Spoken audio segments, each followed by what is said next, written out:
I'm including this one specific bottle. Hello friends, today I will tell you about the dangers of electric vehicles and why $50,000 has become the norm for buying cars. Look at this car. Fastest production sedan ever made. 0 to 60 in under 2 seconds. Quieter than a library. Cleaner than a conscience. At least that's what they tell you. The media calls it the future. Your neighbor calls it a flex. Elon calls it a revolution. But here's what nobody tells you at the dealership. Right now, underneath the sleek hood of this machine, there are thousands of individual battery cells packed so tightly together under so much electrochemical stress that if just one of them fails, the whole thing can turn into something no fire department on Earth is truly prepared to stop.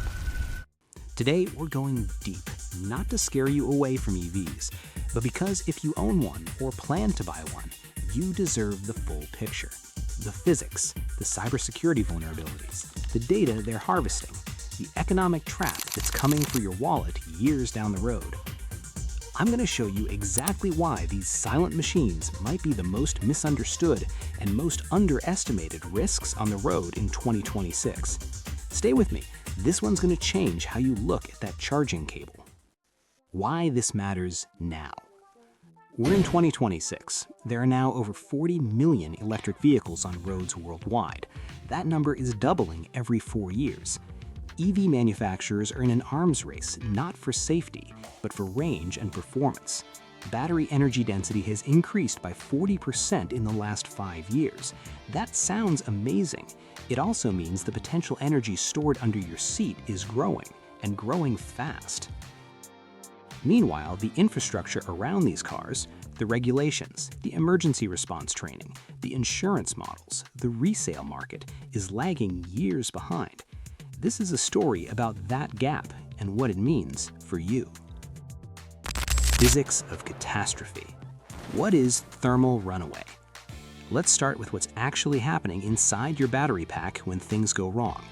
Modern EV batteries are lithium-ion cells, the same basic chemistry as your phone, but scaled up by a factor of thousands. Each cell stores energy in a chemically unstable state. Under normal conditions, cooling systems and battery management software keep everything in balance.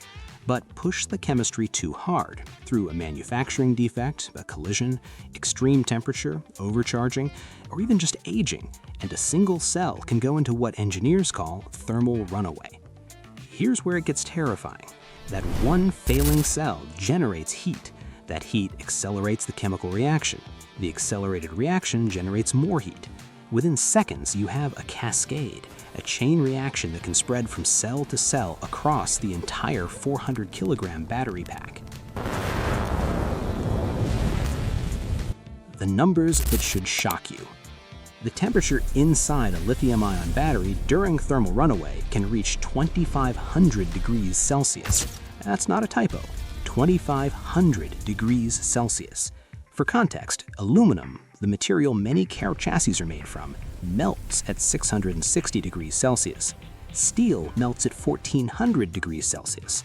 The fire inside your EV's battery can melt steel. And here's what makes it uniquely dangerous compared to a regular car fire. Lithium batteries are self-oxidizing. That means the chemical reaction produces its own oxygen.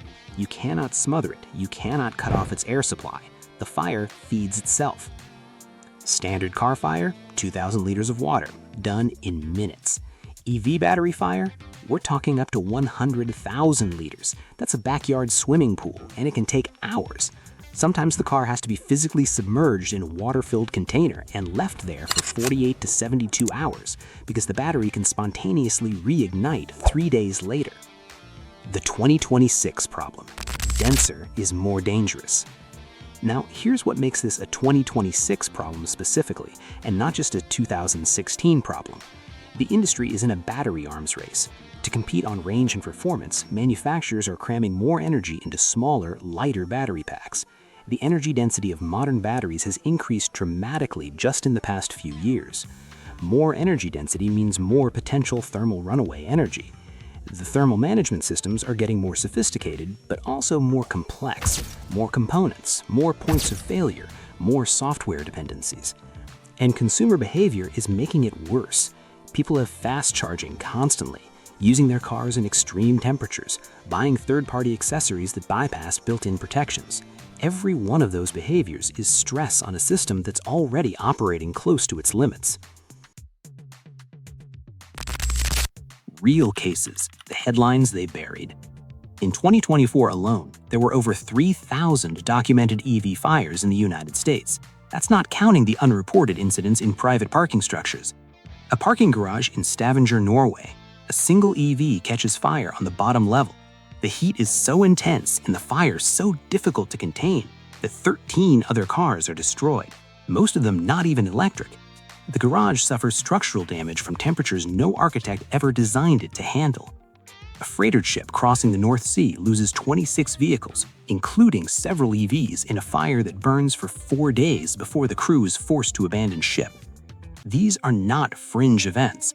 These are symptoms of a system where the technology has outpaced the safety infrastructure around it. Deadly weight and the Titanic effect. Let's talk about something that doesn't make headlines but affects every single car on the road around you. Electric vehicles are heavy, extremely heavy. The average EV weighs 30 to 50% more than its gasoline equivalent. A Tesla Model Y, 2,100 kilograms. Its direct competitor, a Toyota RAV4, 1,600 kilograms. That's 500 kilograms of extra weight, essentially carrying a grand piano in your trunk at all times. The GMC Hummer EV, 3.5 tons. That's heavier than most dump trucks from the 1980s. Why does this matter? Because weight is a fundamental variable in collision physics. In a crash, it's not just speed that determines outcomes, it's momentum. And momentum is mass times velocity. The asymmetric crash, who loses? In 2023, the Insurance Institute for Highway Safety began flagging something alarming in their crash data.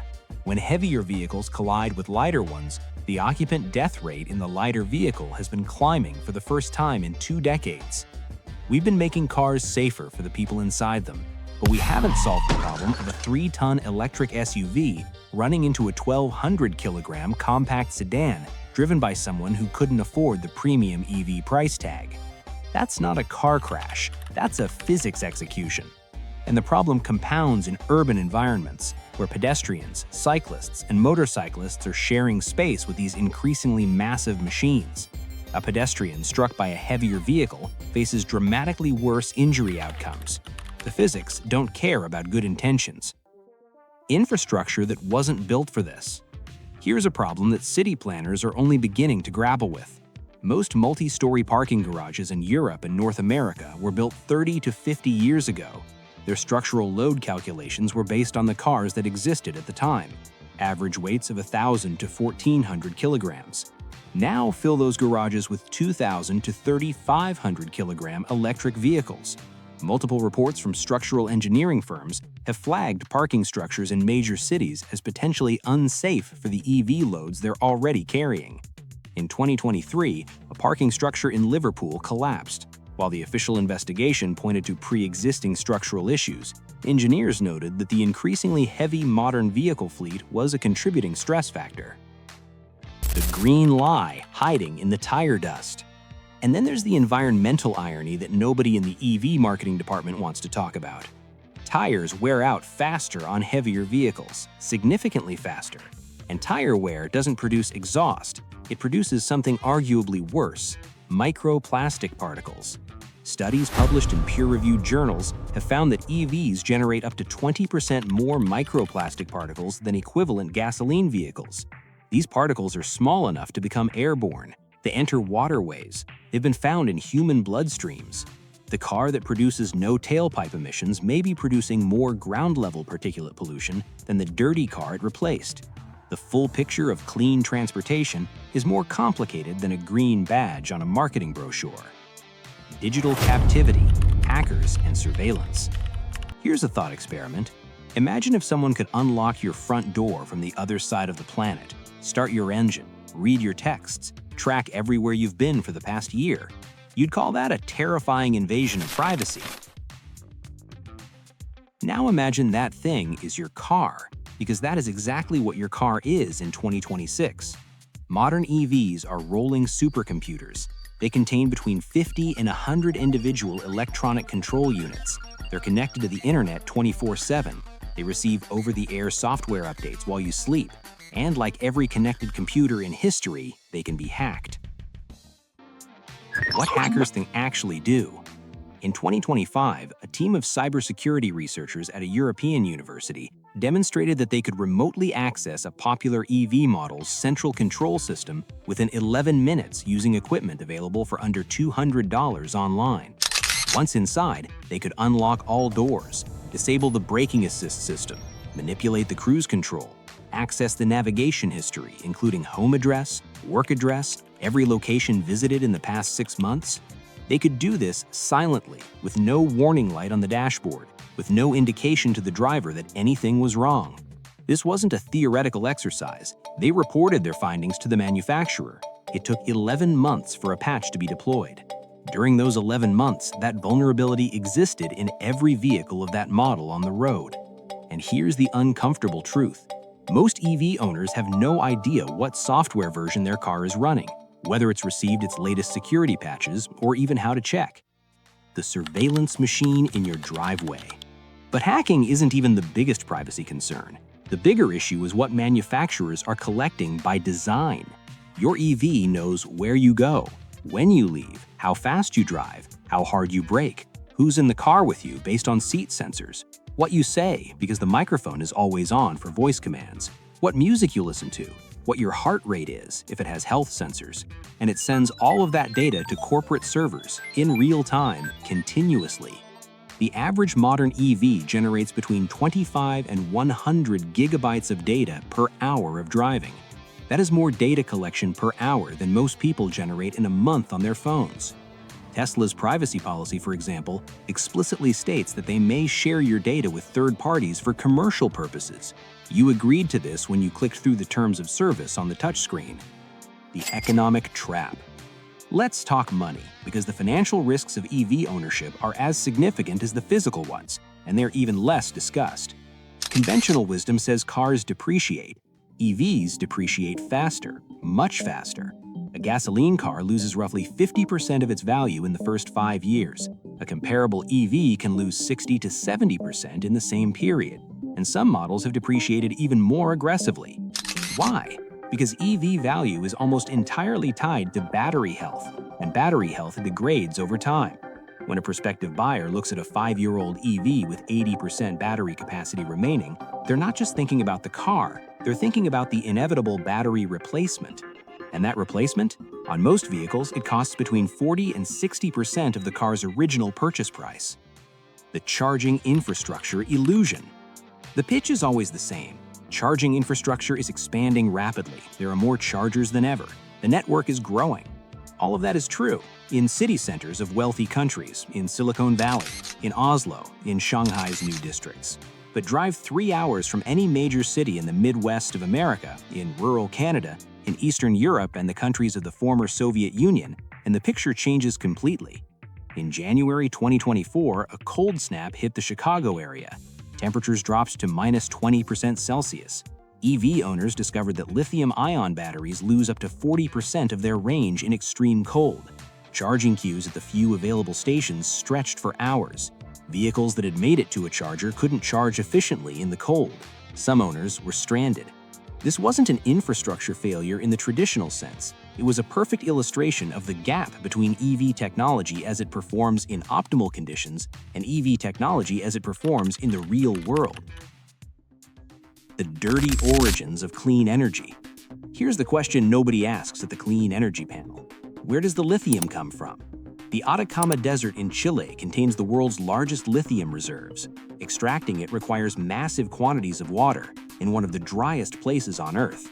Indigenous communities have watched their water supplies depleted. Flamingo populations have collapsed. The landscape has been transformed permanently. The Democratic Republic of Congo supplies over 70% of the world's cobalt, another essential EV battery component. Child labor in artisanal cobalt mines has been documented extensively by human rights organizations. The conditions are brutal. The pay is pennies. The age of many workers is single digits. The supply chains of the largest EV manufacturers pass through these regions. When you charge your car, the electricity may be clean, But the battery in your car carries a different kind of environmental and human cost, one that's rarely included in the marketing. The total cost of ownership, what the calculator misses. The EV sales pitch often includes a total cost of ownership calculator. It factors in fuel savings, lower maintenance costs, potential tax incentives. What it doesn't factor in, the accelerated depreciation, the eventual battery replacement, the insurance premiums, which are already 20 to 30% higher for EVs than equivalent gasoline vehicles due to higher repair costs and battery replacement risk, the home charging installation, the time cost of charging on long trips. For many buyers, the math works. In cities, for high-mileage drivers, in countries with strong charging infrastructure and generous subsidies, EVs can be genuinely economical. For others, the total cost of ownership over 10 years may significantly exceed what they were told, and they won't find out until it's too late to return the car. The bigger picture. Electric vehicles are not the enemy. They are not a conspiracy. They are a technology. And like all technologies, they carry trade-offs, risks, and unintended consequences alongside their genuine benefits. The story of EVs is not binary. It's not EVs are perfect and gasoline is evil. It's not EVs are dangerous and we should go back to horses. It's more nuanced than either of those takes, and you deserve more nuance than either of those takes. The transition to electric mobility is happening. The question isn't whether to participate. For most people, within a decade, there won't be much of a choice. The question is whether you participate as someone who's been informed about the real trade-offs, or as someone who was sold a dream without reading the terms and conditions. The future is electric, but it belongs to people who understand it, not just people who bought into it. If this video made you think, even if it made you uncomfortable, that's the point. The best decisions come from the fullest picture. Subscribe if you want more videos like this. We cover cars, technology, and money without the PR spin. Hit the notification bell so you don't miss what's coming next. Drop a comment. Do you own an EV? Are you thinking about buying one? What's your take after watching this? I read every comment. Share this with one person who's considering an EV purchase, not to talk them out of it, just to make sure they go in with eyes open. Stay sharp, stay informed, and I'll see you in the next one. That number on your screen, that's the average price of a new car in America. Right now, today, $50,000. Let that land for a second. $50,000 used to buy you a luxury vehicle, a BMW, a Mercedes, something with a hood ornament and a valet parking attendant. Today, $50,000 buys you a mid-range family SUV, maybe, if you don't add too many options. And here's the part that should disturb you more than the price itself. Nobody's complaining. No protests outside dealerships, no congressional hearings, no viral outrage, just millions of Americans walking into showrooms, seeing a sticker that would have caused a riot 10 years ago, and nodding. How did that happen? How did $50,000 become normal? The answer isn't inflation, it isn't supply chains, it isn't chip shortages. The answer is that the automotive industry spent years, very deliberately, very systematically, rewiring how your brain calculates value. And it worked so well that most people don't even realize it happened. Today, I'm going to show you exactly how they did it, and once you see it, you cannot unsee it.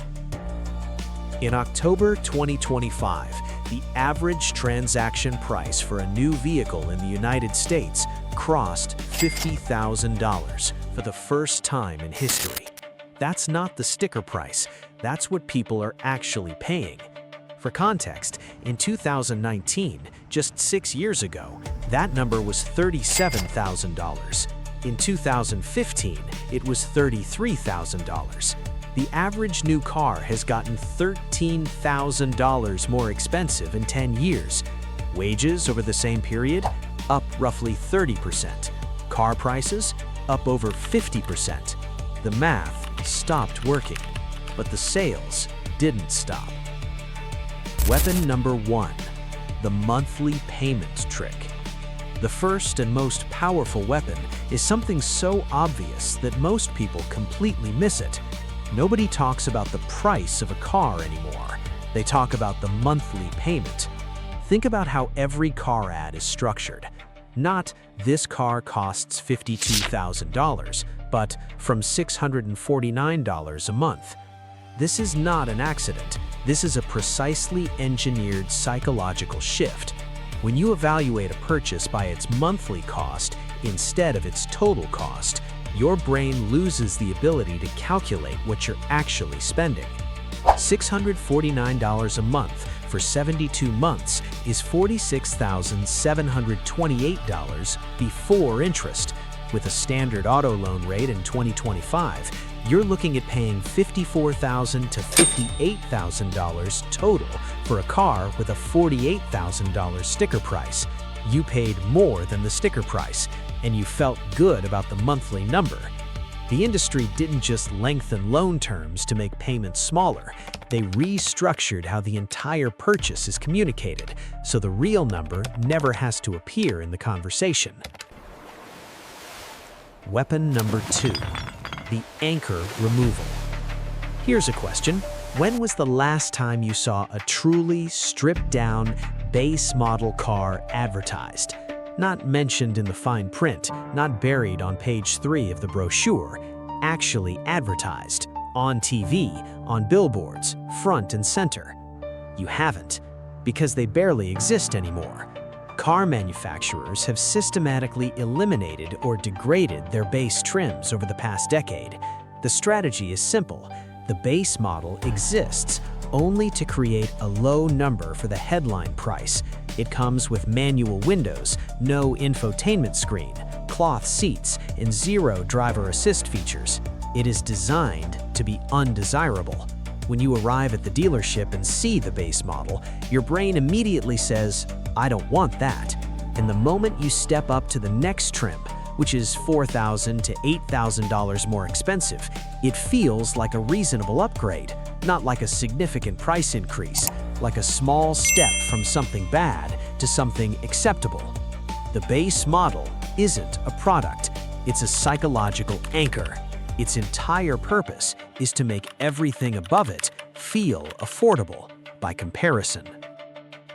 Weapon number 3, feature inflation. In 2010, a backup camera was a luxury feature on high-end vehicles. In 2026, it's federally mandated standard equipment on every new car sold in the US. Manufacturers didn't lower prices when features became standard. They raised them and marketed the now mandatory feature as a reason for the higher price. Heated seats, Apple CarPlay, wireless charging, lane keep assist, blind spot monitoring. 10 years ago, these were premium add-ons. Today, they're expected on a $35,000 car, but they've been folded into a baseline that costs more, not offered at the same price with more value. Every time a feature migrates from premium to standard, the manufacturer has 2 choices: keep the price flat and absorb the cost, or raise the price and use the new feature as a justification. And every single time, they choose option 2. You're paying more for things that cost less to produce than they did a decade ago. The car has more features, the manufacturer has more profit, you have less money. That's the trade you're making. Weapon number 4, the destination charge illusion. Quick quiz.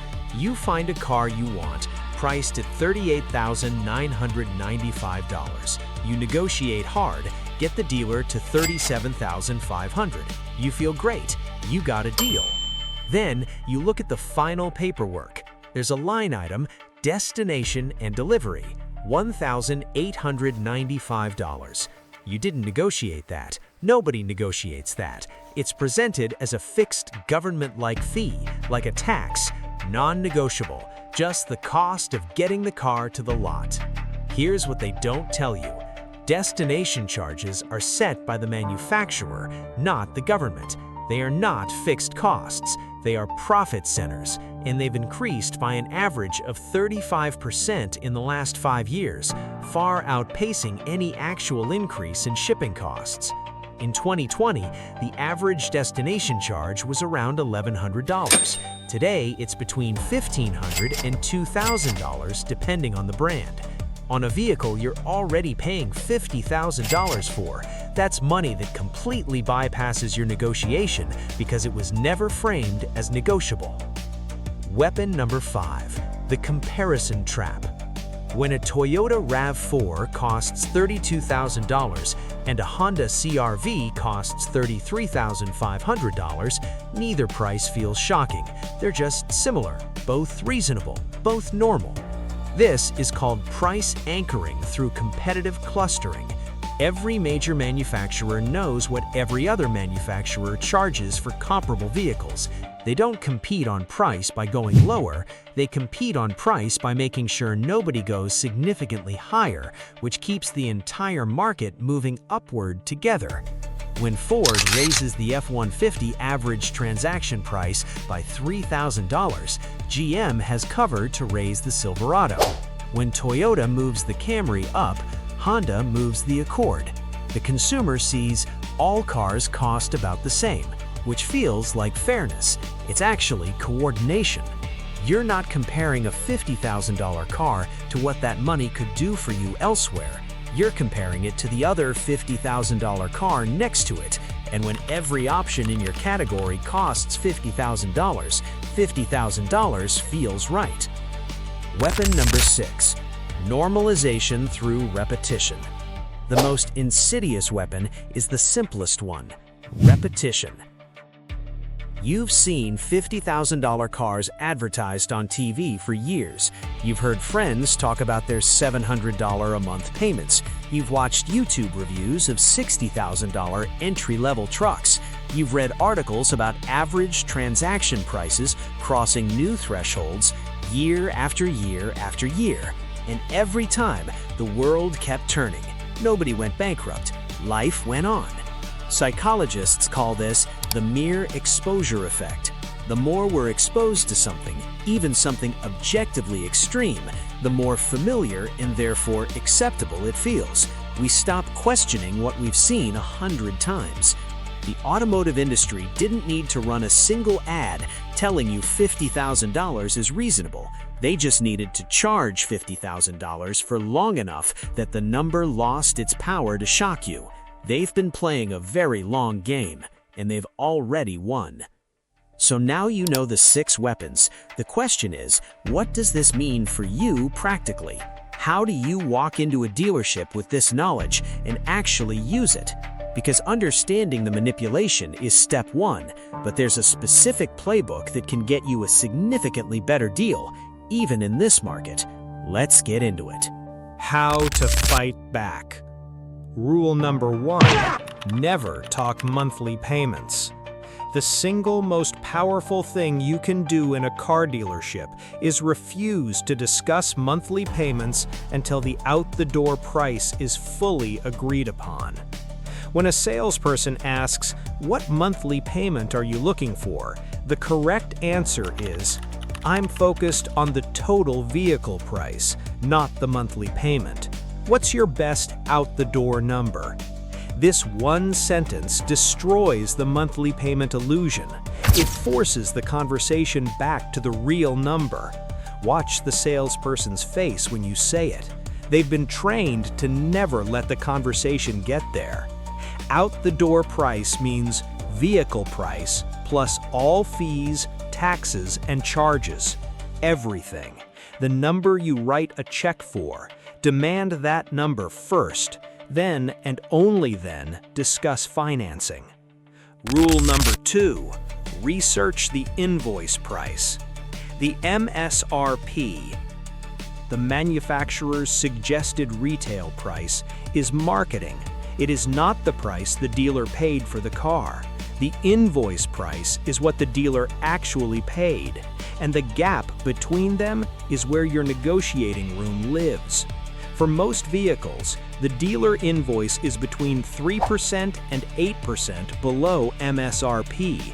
On a $48,000 vehicle, that's $1,440 to $3,840 below the sticker price that the dealer has already recovered. Websites like Edmunds and TrueCar publish invoice data for most models. Walk in knowing the invoice price. Your target, somewhere between invoice and MSRP, adjusted for current market demand. In a normal market, paying invoice or below is achievable on most non-hot-selling models. Knowing the invoice price doesn't just give you a number, it changes the entire power dynamic of the negotiation. You're no longer guessing, you're working from data. Rule number 3, the timing advantage. The car business runs on monthly and quarterly quotas. This creates specific windows where your negotiating power is significantly higher. Last 3 days of any month, salespeople are under maximum pressure to hit monthly numbers. Deals that weren't possible on the 15th become possible on the 29th. Last week of a model year, when next year's models arrive, dealers are heavily motivated to clear current inventory. Discounts on current year vehicles can be substantial, even on cars that are mechanically identical to the new year model. Weekday afternoons, lower traffic, higher salesperson attention, more flexibility.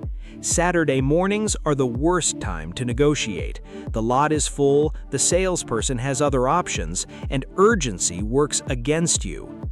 Timing isn't a trick, it's understanding that the dealership's interests and yours align at specific moments and showing up at those moments.